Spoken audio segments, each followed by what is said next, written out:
Morning. Welcome to number 33. We're so close to done with the book. So close. So close. Maybe only 4 more videos, maybe. And then I'll finally get to do something that my audience that I don't have is going to be interested in. Continuing.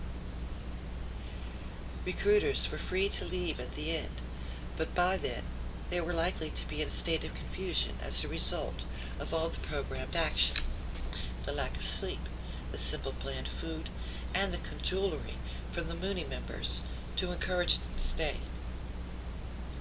Leaving was not so simple a matter, yet, if they stayed, it would appear to them that they had made the choice to do so. As a part of an academic assignment, a student of Zimbardo's experienced such a Mooney weekend. From his own account, in influencing attitudes and changing behavior. After about 6 hours of sleep, I awakened by a guitar, violin, and 2 brothers, filling in the chicken palace? Filing in the chicken palace, with the Red Robin come bopping along. Everyone rocketed out of their sleeping bags and into their clothes, shaking hands and asking, "How are you, brother?" "Great, just great," was everyone's response. It was great to see everyone so happy. We went about to the field and began singing. Hand in hand, or with arms around each other, we formed a great circle. "Is everybody happy?" cried David, one of the leaders. "Yes!" screamed the crowd wildly. I believed it, and let it flow into me. After the exercises, discussion groups of 13 were formed. Christina, the discussion leader, then asked us one by one to discourse our lives' goals and direction. All the family members talked about how they hadn't known what they'd wanted, how to change the world, or how to be happy until they joined the family. Dr. Margaret Singer, a professor in the Department of Psychiatry of the University of California at Berkeley, and a professor of the Department of Psychology at the University of San Francisco, gave evidence about the conversion techniques used by the Moonies. The meanies? You meanie poo-poo heads. At the London trial. Dr. Singer worked as a research psychiatrist for the U.S. Army and Walter Reed Army Institute of Research in Washington, D.C. from 1952 to 1958. She worked with Edgar Sheen at Walter Reed and herself conducted a 5-year follow-up of 3,000 returned POWs from some bad place.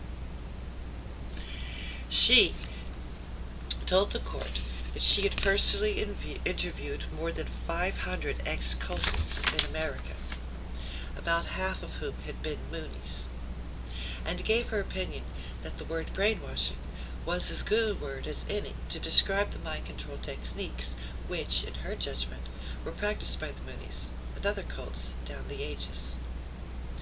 All had a basic pattern. Refinements were made by individual cults to suit their particular needs. She said in court, "There is no doubt in my mind that of the many cults practicing forms of brainwashing, the Moonies, to a probably greater degree than any other cult, rely upon all the essential features found in the indoctrination techniques that constitute brainwashing." The 3 basic techniques were the stripping process, the identification process, and the final stage of rebirth.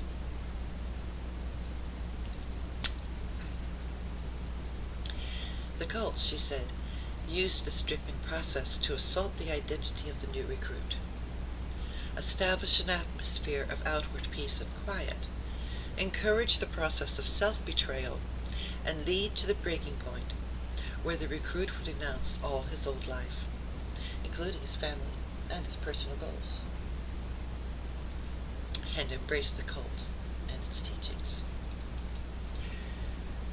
By means of the identification process, the cult suppressed and punished past identities and rewarded and controlled the new emerging identity. The final stage was the death of the old self and rebirth as a Moonie. She could see, at work in the Moonies process, she said, the three major elements of brainwashing that Lifton cited: the powerful togetherness of group identification, the closing in of the milieu with all the emotional conflict that ensues, and the culmination in total submission and rebirth. Also, however, her own work led her to isolate five constant elements used in indoctrination by the Moonies. These she termed the 5 Ds.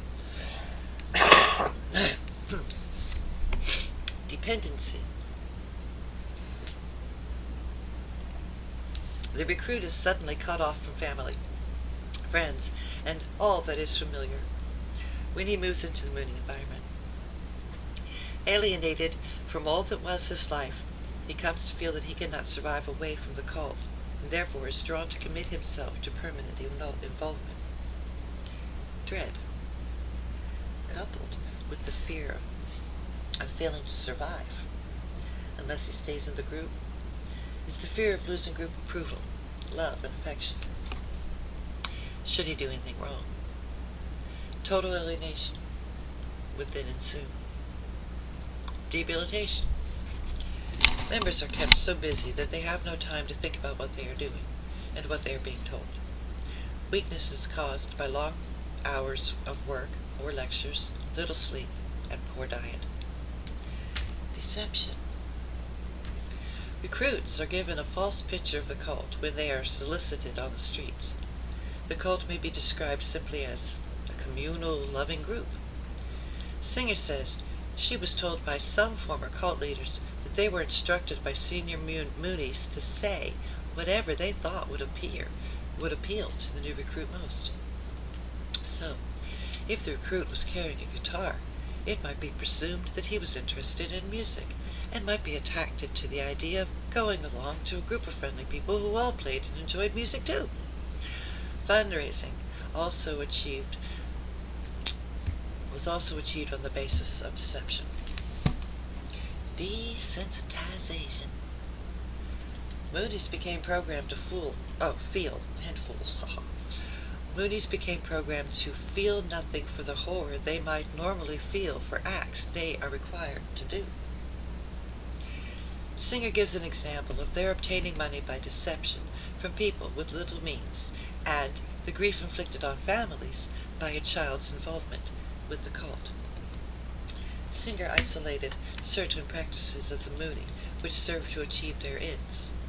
Recruits, for instance, were encouraged to think of the Moonies as their new family and to reject their old one, because the old family was the tool of Satan. Moonies had all aspects of their sexuality controlled so that they would not develop a loyalty to a particular boy or girl which might adversely affect loyalty to men. Extremely strong emphasis was placed on sharing. Long sessions during which people were encouraged to talk about past hang-ups, while in the supportive environment of their group, to exchange the significance of such feelings and behavior they promoted. Soul-bearing brought approval. Refusal to participate brought disapproval from the group. Moonies were cut off from all outside information, as put across in newspapers and on the radio and TV. They developed an in-language of their own and were implanted with trigger thoughts or phrases such as, when fundraising, "Bring in the money, bring in the people."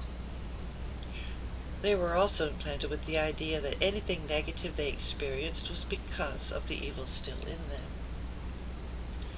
Thus, no blame could ever be attached to the Moonie cult itself, even when the poor diet included gastrointestinal upsets about which members complained. They were told that the illness was a manifestation of the evil within them coming out. Oh boy. The Moonies are so friend.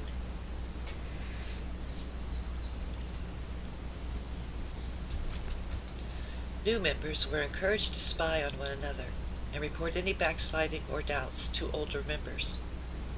This led to distrust among the new members and encouraged them to rely more heavily on the hardened converts.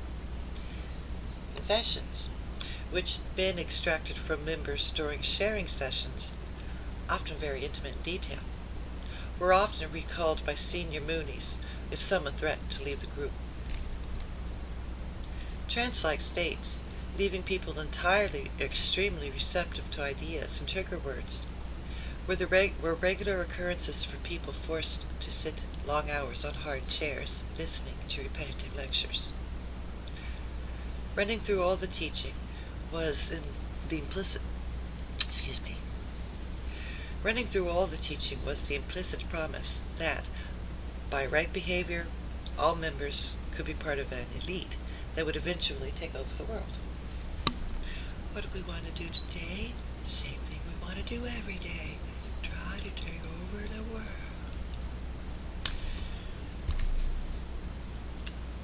Most vulnerable to the Mooney approach, said Singer, were depressed and lonely people.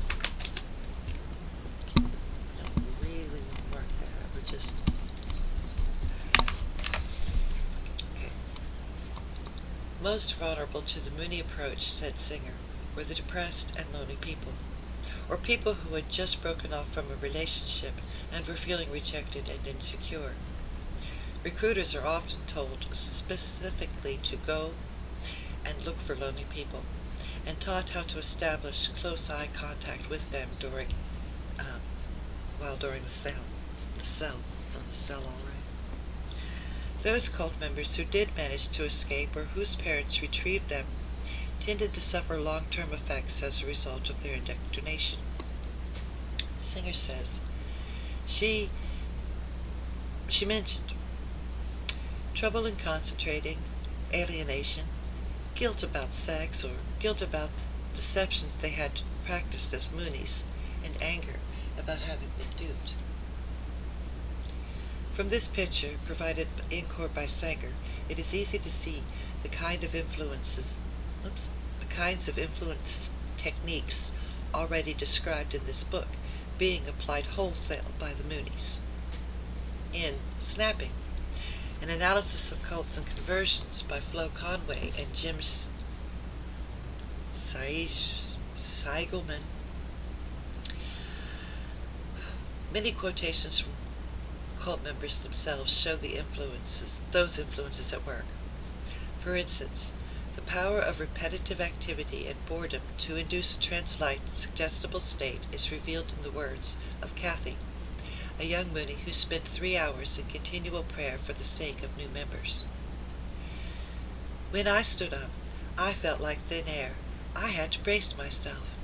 I felt this energy, and it was a kind of ecstasy. It flowed through me like a sensation of tingling. It sent shocks through me. I equated it with divine love. Lupton has spoken of thought-terminating cliches. Sargent has spoken of the blank bad guy tactic of preventing questioning of bad ideology among the bad people by fostering it as an idea that evil thought is as bad as evil deeds. I'm going to have to reread that sentence. It just doesn't make sense when you can't use the bad guys' names. Therefore, you don't learn from history that way. It's brilliant. Anyway. Okay, so Lupton has spoken of thought-terminating cliches, and Sargent has spoken of the bad guy's tactic of preventing questioning of bad ideology among the bad people by fostering the idea that evil thought is as bad as an evil deed. You know. Never mind, we're not going to belabor the point. By the time anybody watches this, that social idiocy will be gone and replaced by a whole new one.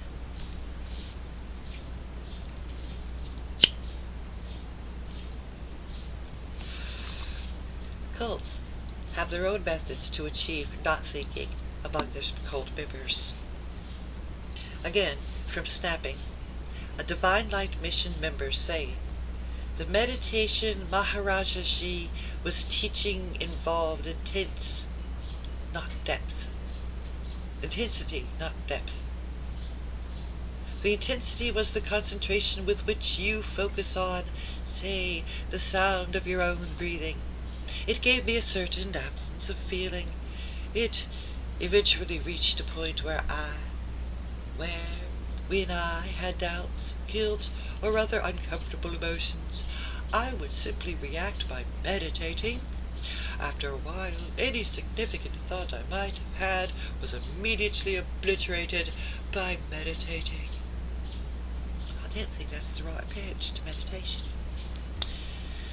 So, this Divine Light Mission member says, the meditation that Maharaji was teaching involved intensity, not depth. Intensity was the concentration with which you focused on saying the sound of your voice. Or breathing. I'm letting the sound of my voice. Me. Okay. So, totally knock out your thoughts by meditating, huh? That's not the practice. It's not it. Other cult members said that in the same circumstances they might chant. One EST graduate, EST is Technique for Living, developed by Werner Erhard, told the authors of snapping that in EST, thinking is the enemy because it is the barrier to experience. Thinking, he said, was just an old tape recordings going round and round, clogging the essence of pure experience. Jim Jones, leader of the People's Temple, who committed suicide with his members of camp. Wait. It was found out recently that Mr. Jim Jones was too much of a gosh darn coward to drink his own poison, and he was too much of a gosh darn coward to shoot his own head. He was shot by a different person. At least that's what I heard. You check it out. Because like every time they mention cults, they gotta give you 5 hours on Jim Jones. And we're all so tired, sick and tired of hearing about Jim Jones. We need to hear about these other people. Anyway.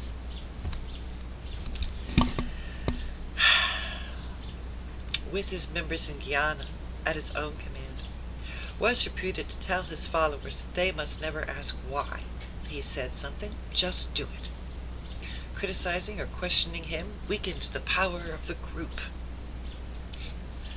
Being forewarned helped 2 Mooney members withstand pressure on their beliefs. See section on commitment, chapter 6. We are told a lot of times people will get sucked back into the real world and Satan through their families, and you had to cut off that emotional tie and look at your parents objectively. Lawrence's mother got frantic when she realized we were going back. She ran out to her car crying, but we remained very cool and untouched by her. As we drove away, I said, "It must be very hard for you to see your mother like that." And Lawrence said, "Oh, that's not my mother. That is a woman who's crying and carrying on was not my real mother." And I was so proud of him then for seeing things the way they were. Snapping.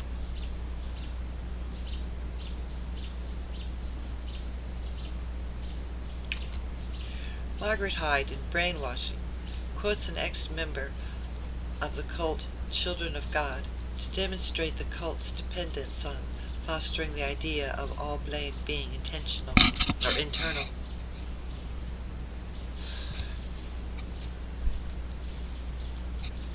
If one can be convinced that his or her own mind cannot be trusted, and if one can be told often enough that any doubts and longings were the work of the devil, complete annihilation from former superlative ideas may be accomplished. Along with the constant propounding of the cult's beliefs, an element of fear is reportedly induced so that even though the converts are told they are free to leave, if you do so. Okay. 2020, passing, sur another minute.